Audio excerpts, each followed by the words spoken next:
Tomorrow marks the 50th anniversary of the Stonewall riots here in New York City, which served as a catalyst for the gay rights movement.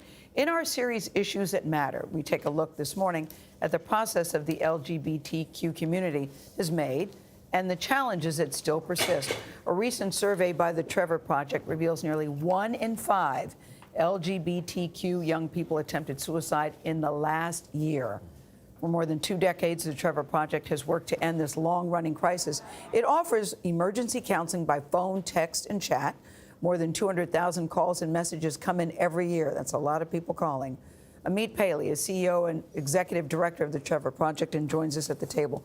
Good to see you. Good to see you. You all have just released a survey to really put things in perspective. And while there has been some progress made, there's still, as you point out, a lot of work to be done. What concerns you most, Amit?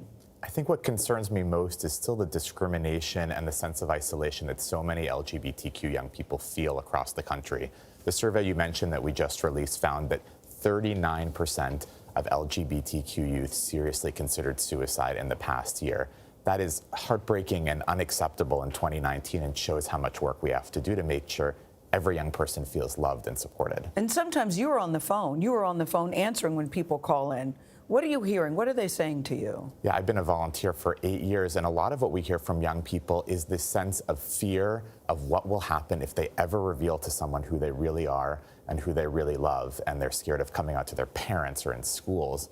And so we let them know that there may be people in their community who don't accept them. What advice do you give parents who have kids in this position to help them? The most important thing is to come from a place of love. I mean, we give a lot of advice on specifically how to respond and to support, but if you come from a place of love, if you come from a place of this is my child and I love them no matter what and I will support them, it's very hard to go wrong if that's your core focus. On this point of a place of love, when you look at the long-term trends from Stonewall to now, it's definitely a story of progress and increases in tolerance. But I was caught by surprise by the cover of USA Today, which has a study from GLAAD and Harris showing that young people are actually displaying less tolerance in some respects. Are we at risk here at 50 years from Stonewall of moving in the wrong direction?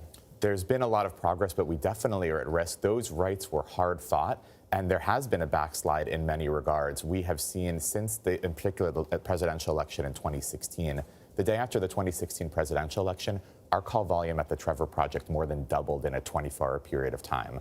When the president tweeted that transgender people would be banned from the military, we saw trans and non-binary youth reaching out to us in record numbers, because words really matter. I think we talk a lot about the policies.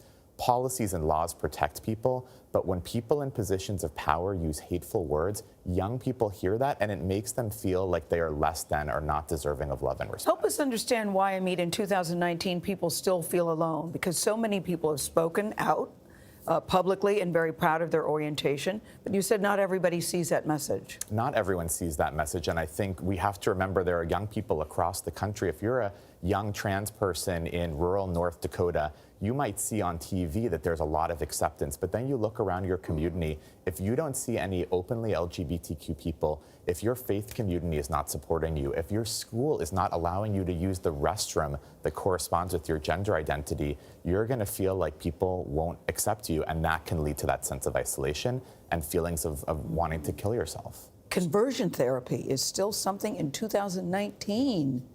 Totally unacceptable. That surprised me. I think a lot of people don't realize that. Conversion therapy, which is the completely discredited and dangerous practice of trying to forcibly change your sexual orientation or gender identity, it is still legal in 32 states in the country. Wow. We estimate there are more than 700,000 people who have undergone conversion therapy in this country. And so we are working really hard. And we also know that when you undergo conversion therapy, it puts you at much higher risk of suicide. So we need to stop that in every state in this country. So much work to be done still despite all the progress. Amit Paley, thank you so much for being with us this morning.